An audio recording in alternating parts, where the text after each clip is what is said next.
simula po ng ating pagkabata, simula po tayo inamulat, tinuturuan po tayo na sa higit sa lahat mahalin ang Panginoon, hindi po ba? At pagkatapos po tayong turuan na mahalin ang Panginoon, ang sinasabi sa atin, mahalin ang ating kapwa. Pero dahil lubusan nagmamahal ang Pilipino, pag may gumagawa ng masama, minsan sobra ang ating patawad. Minsan paulit-ulit na ang pagnanakaw, okay din lang. Sobra na po ang ginagawa, tiisin na lang natin. Ako'y naniniwala po na kailangan hate is challenged with love. Make no mistake po, tayo lahat naniniwala, una ang Panginoon, mahalin ang kapwa, magalit tayo sa kasalanan, hate the sin, not the sinner. Ako'y naniniwala, we fight hate with love. Pero ako'y naniniwala, ang Diyos natin ay Diyos ng hustisya. Hindi po ba, mga kababayan? Nung SONA, halos 1 taon na nakalipas, malapit na po, ilang linggo na lang po SONA. Ang sabi po ng ating mahal na Pangulo ay, mahiya naman kayo!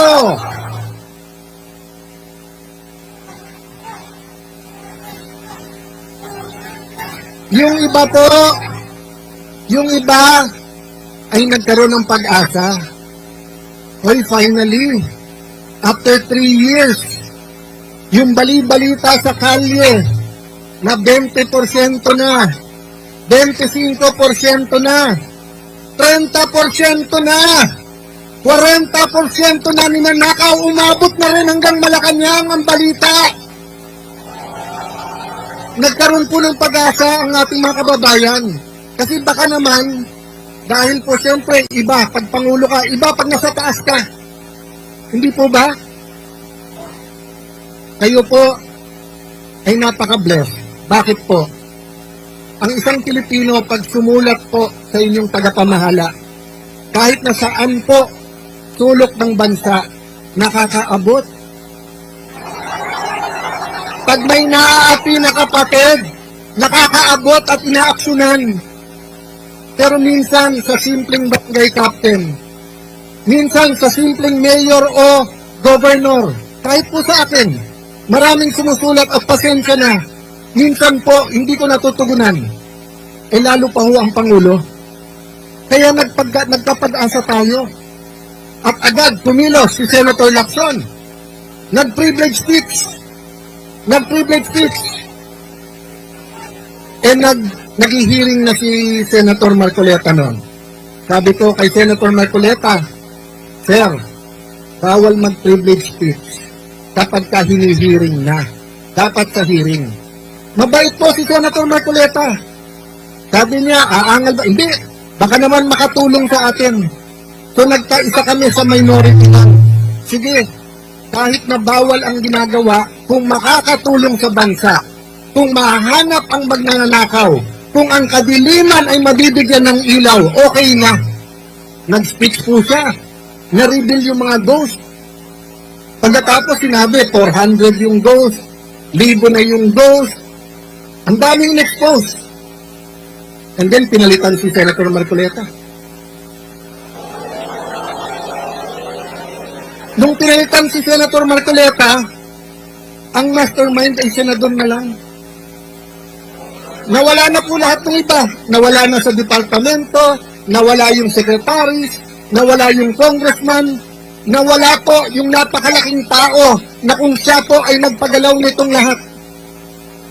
Pero sabihin nyo, kapatid na Alan, bias ka. Hindi po. Si Ombudsman Boying Remulla mismo nagsabing, meron mastermind. Sabi po ni Ombudsman, meron mastermind.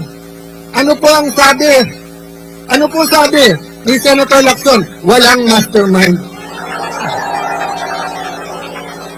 So mga kapatid, malinaw na malinaw po na ang unang nagbigay ng pag-asa sa atin na Pangulo mismong sabing, mahiya naman kayo. hindi na po sila nahihiya. Sa totoo lang po, kawalang hiyan na ang ginagawa. February 4 po, ipepwesto po namin si Senator Legarda bilang Senate President. 30 minutes before 3 o'clock, tumahimik ang buong Senado. Bakit po? Nagtawagan na galing sa mga tatas na opisina at sinabi sa mga senador, hindi na kayo makukulong, bawiin nyo lang pirma nyo. Huwag niyong papalitan si Tito Soto. Yan po ay recorded, yan po ay alam ni Jinggoy Estrada, yan po isisiwalat niya sa tamang panahon. Ang sabi po sa amin, wag lang si Loren, wag lang si Loren. O, hindi na namin tinanong bakit. Sabi ni Loren Legarda, Alan, anak ko lumalaban eh. So baka yun ang dahilan. Pero okay lang, Alan. Okay lang, sinabi niya sa amin lahat. Magtiis tayo, magtrabaho, pero sabihin natin, wala nang lokohan. Walang lokohan sa flood control, walang lokohan sa tsa-tsa, walang lokohan dito sa datating na impeachment. Ano po nangyari? Araw-araw pa bago-bago, sasabihin ni Senator Lacson, walang report. Tapos may report. Tapos may mastermind. Hindi, kasama na. Hindi kasama si Romualdez, kasama si Romualdez. Tapos, nung sinabi ng isang witness, eto yung mga sekretary, nag-deliver. Lumabas po, di ba? Yung mga Marines. O, ano sabi ni Senator Lacson? Sabi niya, hindi nag-deliver, pero hindi sa Malacanang. Kasi Senator Lacson naging witness na rin. Paano po siya naging witness? Yun po ang inalma namin. Kaya nung Mayo 11, dumating po si Senator Bato. Alam niyo po ba, Lunes yon? Sabado, tumawag siya sa akin. Sabi niya, Alan, panay checkpoint na, hindi na ako makakarating. Wala rin naman yung isa. Hindi ko nasasabihin ko sa sino. Sabi ko, Kuya, yung isang yon pang 14, pang 13 ka. Sabi niya, ganun ba? Sige, pagdadasal ko. Alam niyo po, nung sinabi niyang pagdadasal ko, naramdaman ko. Naramdaman ko na hindi yun yung parang, may pag-asa ba? May pag-asa. Pero tingin mo walang pag-asa. Hindi yung parang, boss, laban, pagdasal natin. Hindi po. Naramdaman ko yung sincerity, ipagdadasal ko. Lunes ng umaga, alas 10 ng umaga tumatawag. Sabi ko, Sen, kung dadating ka, Alan, hindi Sen, gusto ko lang malaman mo kung dadating ka, eto, Sen, makinig ka. Sabi ko, ano yun kuya? Nandito na ako, sunduin mo na ako. So, napagdasal niya at alam niya ang tamang gagawin. Akalain po ba namin? Puno na ng NBI ang Senado. Mahigit 20 operatives na sa loob na po ng Senado nakakalat na. Mismong pong si President Cory Aquino nung nagkaroon ng kudeta. Mismong Senate President niya na si Senate President Salonga, hindi pinayagan na kunin si Senator Enrile, former Senate President Enrile sa loob. Pinayagan mag-privilege speech muna tapos nag-surrender. Kahit na naniniwala sa panahon na yon na walang kasong rebellion complex with murder. Ngayon naman po may bagong kaso, plunder complex with campaign donation. Kung pandarambong po ang pag-accept ng campaign donation, hindi po bribery ha, iba po yung bribery. Yung may tatakbo, may kailangang kontrata, eto. Wala pong kailangan na kontrata po, yung mga nag-donate kay Kuya Dante. Wala po. Kung yun po ay plunder, baka kalahati po ng mga nanunungkulan sa gobyerno ay sama-sama na dapat makulong dahil sa mga donasyon. Bibigyan ko ng example ha. Although karamihan dito kapatid, sabihin na natin may iba pang mga sumama. Nung 2016 election, meron pong eleksyon, may isang kandidato nagpapadonate ng lugaw. Okay? Magandang project yon, magandang project yon. Magandang project yon. Pero kung 1 milyon po tayo na nagbigay ng 50 pesos para po magkaroon ng lugaw, 50 million yon, plunder po ba yon? O kayo po, may mga t-shirt kayo. Kung tatakbo po si Kadante, nagbigay kayo ng t-shirt worth 50 pesos. Eh ilan milyon po ang mga kapatid? Sa 1 milyon na lang po nagbigay isang t-shirt, plunder po yun. Oh. Ang kasalanan po ni Senator Marcoleta ay hinahanap niya ang katotohanan. Yun po ang buong katotohanan. Alam niyo po, hindi po ako magpapakahaba. Alam ko pong mahaba ang programa, mahaba ang pagtitiis, pero gusto ko pong aminin sa inyo to. Kaninang umaga, nung pinapanood ko yung video at malakas ang ulan at hindi po umaalis, tapos may konting kaguluhan, nagsisigawan, "We are one."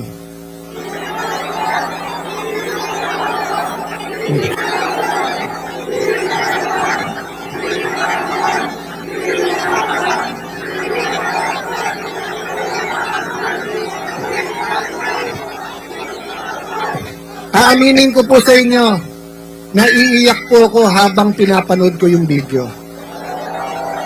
Alam niyo po bakit ako naiiyak? 15 anyos po, nandito ako sa EDSA. Maka-Marcos po ako eh. Nung bata po ako. Assemblyman po ang tatay ko, 4 lang silang nanalo sa Metro Manila. Nung grade 5, grade 6 kami po, 3 lang ang suntukan. Pareho kayo ng crush, Crispa Toyota o Marcos Aquino. Yun lang po, yung suntukan sa amin. Linggo-linggo, yun lang 3 ang pinagkakasuntukan. Inuunahan mo ako sa crush ko. Mas pogi ka. Ako, Crispa ako, Toyota yung mga klase ko. O kaya, wala pang Ginebra nun. Toyota pa nun. O kaya, Aquino o Marcos. Pero dumating po ang panahon na kailangan sabihin, tama na. Tama na. Tama na. Tama na. Diba?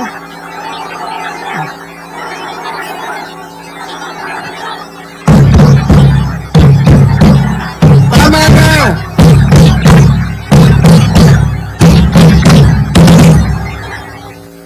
Noong 2023, halos 1 trilyon piso ang DPWH. Ang flood control mahigit 300 milyon. Ang maintenance ng roads, unang beses, 1/3 din ng budget, mahigit din 300 milyon. Usually, 70% ng budget ay bagong kalye, bagong tulay, bagong building.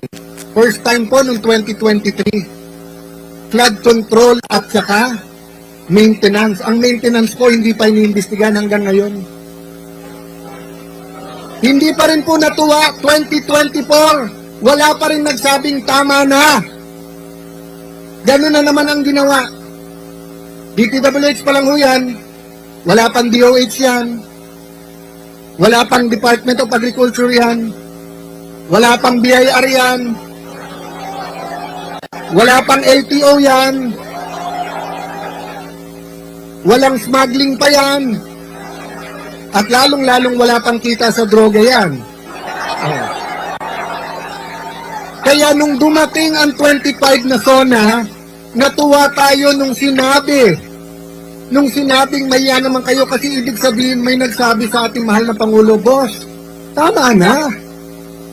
Boss, tama na." Ano ang problema? Ang problema, nung natutukoy na ni Senator Marcoleta kung sino mastermind, nasabihan si Ping Lacson, tama na, nalalaman na kung sinong ano.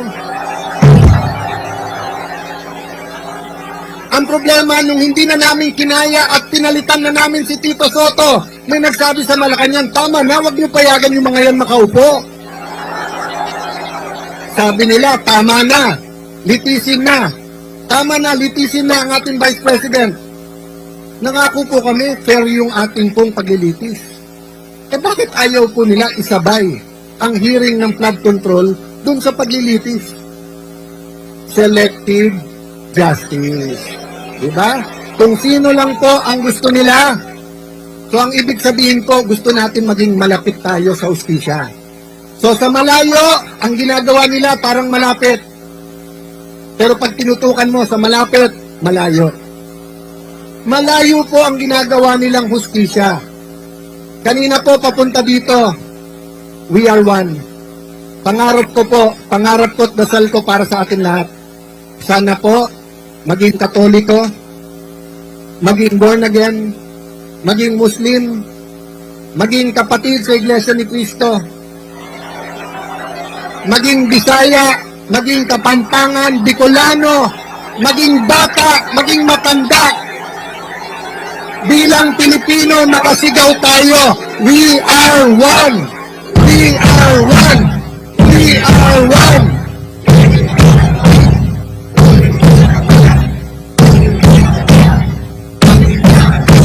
Baka pumayag po kayo na makulong si Senator Marcoleta na hindi naririnig ng bansa na karamihan kung hindi tayo lahat ay sumisigaw ng we are one. Okay lang po. Pagkatapos po ni Senator Marcoleta, isa-isay na po kami. Kasi ngayon, dalawa na po ang nawawala sa kasamahan namin. Sinasabihan na si Senator Bongo, lalabas na warrant mo. So 21 na lang. Sinasabihan na si Senator Marcoleta, ikaw na susunod ngayong linggo to. Ilan na lang yon?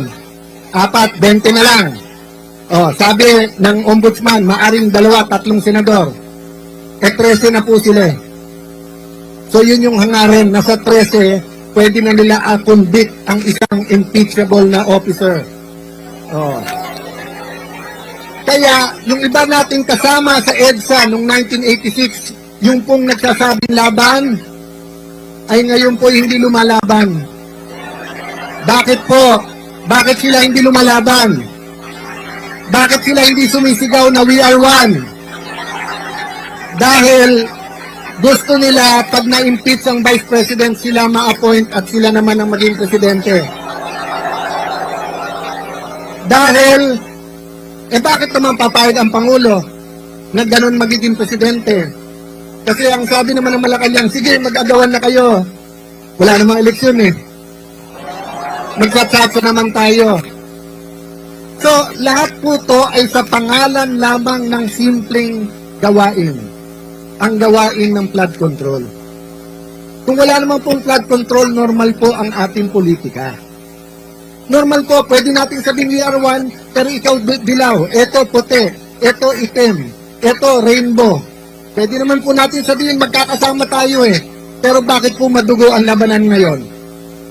Dahil iniisip po nung iba, lamunin na natin yung pagnanakaw. Pag tayo naman naging presidente, palitan natin lahat yan. Hindi po mangyayari, kapatid.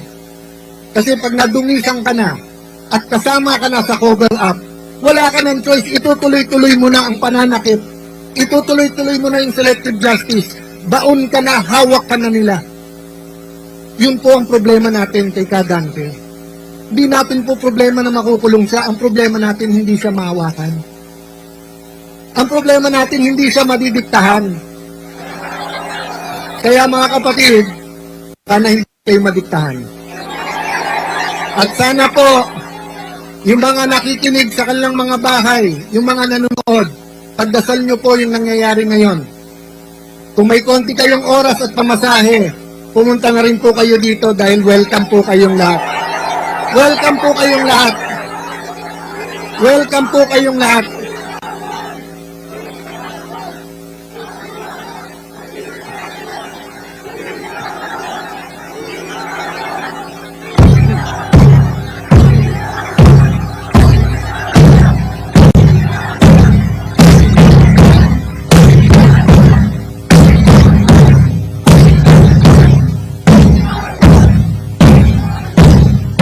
Yung mga nabasa kanina, yung mga papawisan, pag uwi nyo yung t-shirt na to, lalaban nyo, di ba? You will wash it. Pero tingnan yung t-shirt.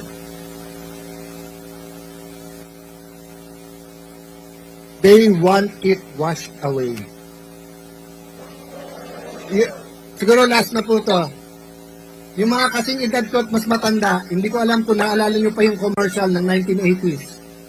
Meron pong commercial sa TV kasi nga ang mga tao dumadami na noon sa Metro Manila, marami po nagtatapon ng basura. Naglabas po ng gobyerno ng commercial, ang basurang tinapon nyo, babalik din sa inyo.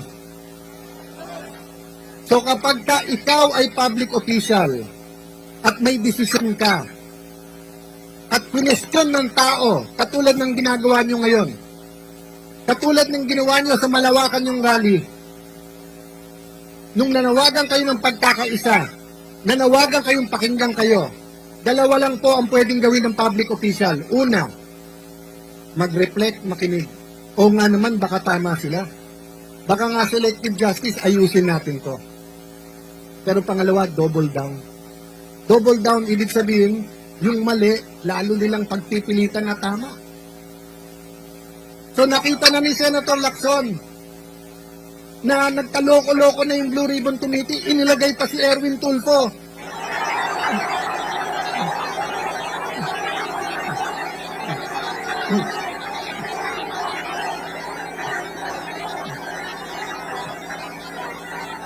Tapos sabi ni Erwin Tulfo, nung siya po ay pinagbintangan ng 18 ex-Marines, huwag kayong mag-alala mga kababayan. Hindi po ako, si Senator Pangilinan ang maghihiring. Pagkatapos naging 13 na sila. Ano po ang sabi ni Senator Erwin? Ang buhay ba natin ay iikot na lang sa flood control?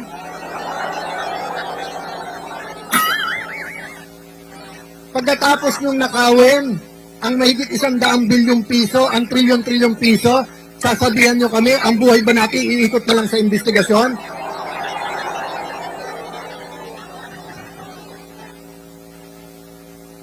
Pero hindi pa ako natuwa dun eh. Huwag na tayong mag-imbestiga.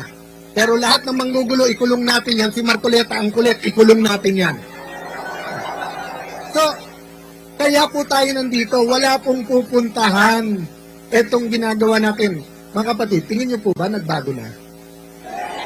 Ay, okay lang kung pagkatapos ng 1 year at sinabi, mahiya naman kayo, kung nahiya na lahat, di dapat nagrarally tayo dito para magpasalamat. Pero ang katotohanan po, tuloy pa rin naman ang korupsyon. Ang katotohanan naman namimili. Ikaw, very good ka. Ikaw umamin ka. Ikaw magsoli ka. Sila na lang nagtuturok. Wala na pong daan para sa katotohanan. Sabi nila, hinaharang natin ang daan. Oo. Bakit? Hinarang nyo na yung daan ng hustisya. Di harangin naman namin ang EDSA. Ng senador, 13 na po sila. So yun yung hangarin. Nasa 13, pwede na nila convict ang isang impeachable na officer. Oh. Kaya, yung iba nating kasama sa EDSA noong 1986, yung pong nagsasabing laban, ay ngayon po hindi lumalaban. Bakit po? Bakit sila hindi lumalaban? Bakit sila hindi sumisigaw na we are one? Dahil gusto nila pag na-impeach ang Vice President, sila ma-appoint at sila naman ang maging presidente.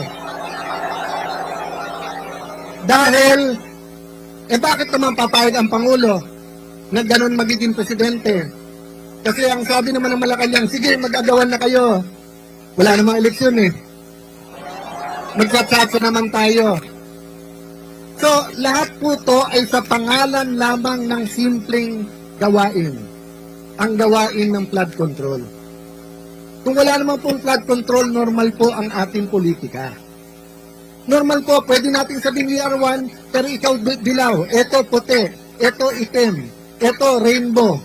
Pwede naman po natin sabihin magkakasama tayo eh. Pero bakit po madugo ang labanan ngayon? Dahil iniisip po nung iba, lamunin na natin yung pagnanakaw. Pag tayo naman naging presidente, palitan natin lahat yan. Hindi po mangyayari kapatid.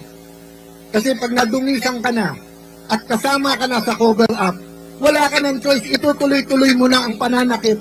Itutuloy-tuloy mo na yung selective justice. Baon ka na, hawak ka na nila. Yun po ang problema natin kay Kadante. Hindi natin po problema na makukulong siya. Ang problema natin, hindi siya mahawakan. Ang problema natin, hindi siya madidiktahan. Kaya mga kapatid, sana hindi kayo madiktahan. At sana po, yung mga nakikinig sa kanilang mga bahay, yung mga nanonood, pagdasal nyo po yung nangyayari ngayon. Kung may konti kayong oras at pamasahe, pumunta na rin po kayo dito dahil welcome po kayong lahat. Welcome po kayong lahat. Welcome po kayong lahat.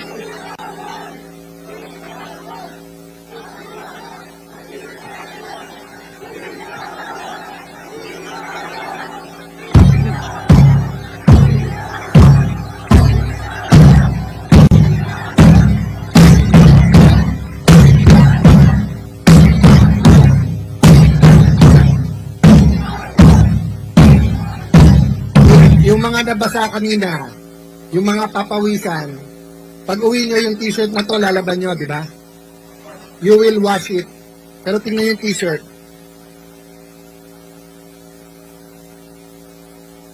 They want it washed away. Siguro last na po to.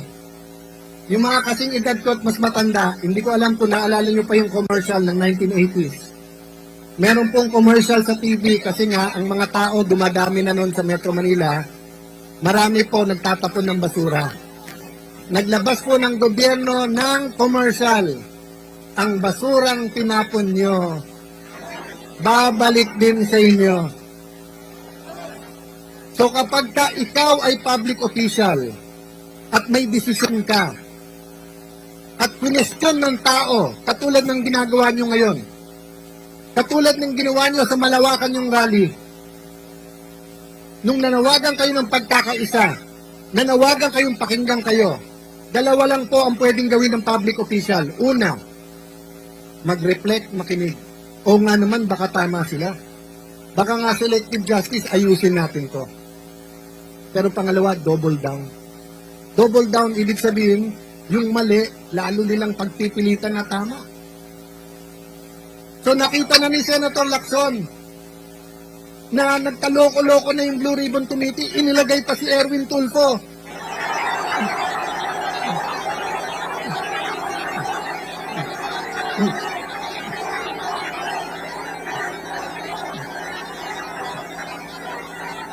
Tapos sabi ni Erwin Tulfo, nung siya po ay pinagbintangan ng 18 ex-Marines, huwag kayong mag-alala mga kababayan. Hindi po ako, si Senator Pangilinan ang maghihiring. Pagkatapos, naging 13 na sila. Ano po ang sabi ni Senator Erwin? Ang buhay ba natin ay iikot na lang sa flood control?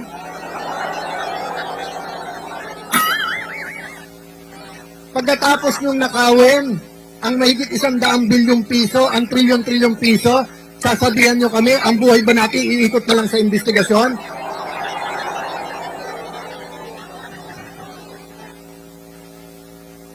Pero hindi pa ako natuwa dun eh. Huwag na tayong mag-imbestiga. Pero lahat ng manggugulo, ikulong natin yan. Si Marcoleta ang kulit, ikulong natin yan. So, kaya po tayo nandito. Wala pong pupuntahan itong ginagawa natin. Mga kapatid, tingin niyo po ba nagbago na?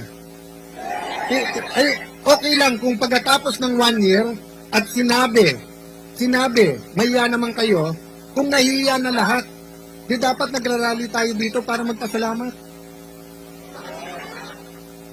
Pero ang katotohanan po, tuloy pa rin naman ang korupsyon. Ang katotohanan naman namimili. Ikaw, very good ka. Ikaw umamin ka. Ikaw magsoli ka. Sila na lang nagtuturo. Wala na pong daan para sa katotohanan. Sabi nila, hinaharang natin ang daan. Oo. Bakit? Hinarang nyo na yung daan ng hustisya. Di harangin naman namin ang EDSA. Ang sabi nyo, napeperwisyo ang traffic. Totoo po yun. At pasensya na po ang mga napeperwisyo sa traffic. Pero yung gutom araw-araw, dahil ninakaw ng gobyerno ang pera, hindi ba kayo napeperwisyo? Yung nawawalan ng trabaho, hindi ba kayo napeperwisyo?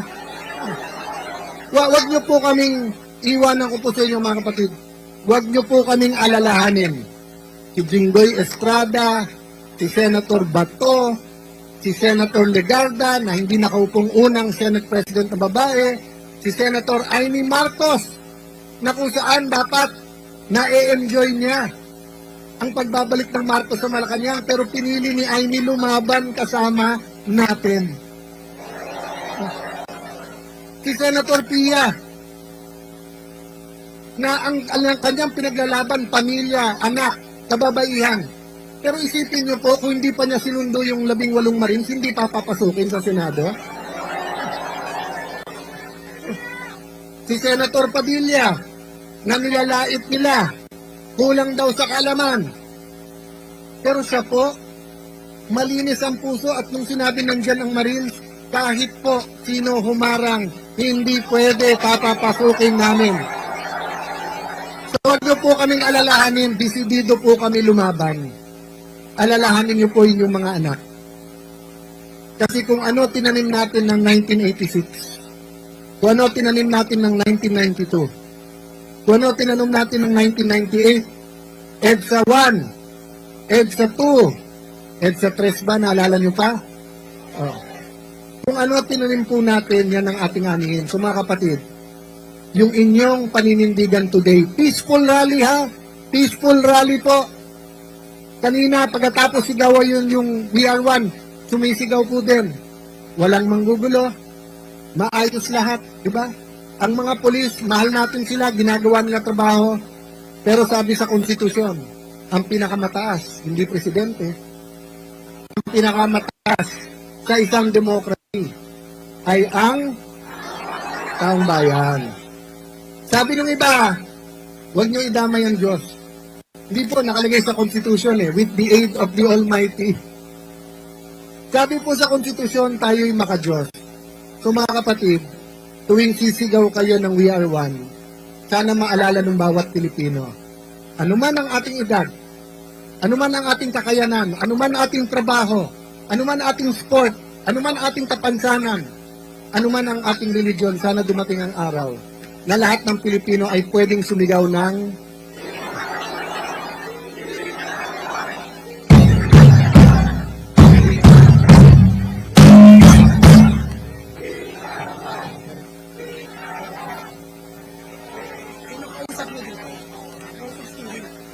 Hello, mga kapatid, 5 palakpak para kay Senator Alan Cayetano.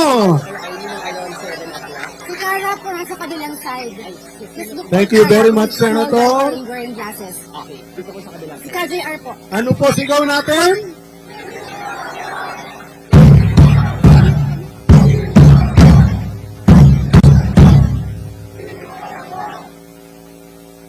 Okay.